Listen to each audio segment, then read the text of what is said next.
ഇന്നത്തെ സുഗമോദേവിയിലെ പ്രമോയിലെ ദേവിയുടെ അമ്മയെ വളരെയധികം അപമാനിച്ച് തന്നെ മുടിക്കെല്ലാം കുത്തിപ്പിടിച്ച് പ്രഭാവതി വീട്ടിൽ നിന്ന് പുറത്ത് ഇറങ്ങി കേട്ടോ.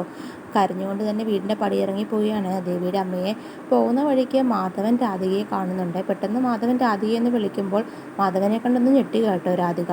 അവിടുന്ന് രക്ഷപ്പെടാൻ വേണ്ടി ഓരോ ഓട്ടോ വിളിച്ച് പെട്ടെന്ന് തന്നെ വീട്ടിലേക്ക് പോവുകയാണ് രാധികയെ. ഈ സമയം ഭാർഗവി വീട്ടിൽ ചെന്ന് മുരളിയോടും ഗൗരിയോടും കാര്യങ്ങളൊക്കെ പറയുക കേട്ടോ. ഗൗരി പറയുന്നുണ്ട്, ഇതെല്ലാം നന്ദനും ദേവിയും അറിഞ്ഞാൽ എങ്ങനെ പ്രതികരിക്കുന്ന അറിയില്ല എന്ന് പറഞ്ഞ് അവരും ഇങ്ങനെ സംസാരിച്ച് നിൽക്കുകയാണ്. പിന്നീട് കാണിക്കുന്ന ദേവിയുടെ അമ്മ വീട്ടിൽ ചെന്ന് അനിയത്തിയോട് കാര്യങ്ങളൊക്കെ പറയുക കേട്ടോ. അവർ തമ്മിലുള്ള വിവാഹം ഒരിക്കലും പ്രഭാവതി നടത്തുകയില്ല, എന്നെ വളരെയധികം അപമാനിച്ചാണ് അവിടെ നിന്ന് ഇറങ്ങി വിട്ടതെന്നൊക്കെ പറയുമ്പോൾ അവൾക്കും വളരെയധികം സങ്കടം തോന്നുന്നുണ്ട്. പിന്നീട് കാണിക്കുന്ന ജാനകി പ്രഭാവതിയുടെ അടുത്ത് എത്തുക കേട്ടോ. ഇനി ഈ കല്യാണം നടക്കും പ്രഭേ, അവരെല്ലാവരും ഒരേ കെട്ടായല്ലോ എന്നൊക്കെ പറയുക കേട്ടോ. ഇനി നിനക്കൊന്നും ചെയ്യാൻ പറ്റിയില്ല എന്ന് പറയുമ്പം പ്രഭാവതി പറയുന്നുണ്ട്, ഇത് നടന്നില്ലെങ്കിൽ ഞാൻ എൻ്റെ ജീവൻ തന്നെ ഒടുക്കുമെന്ന് പറയുക കേട്ടോ.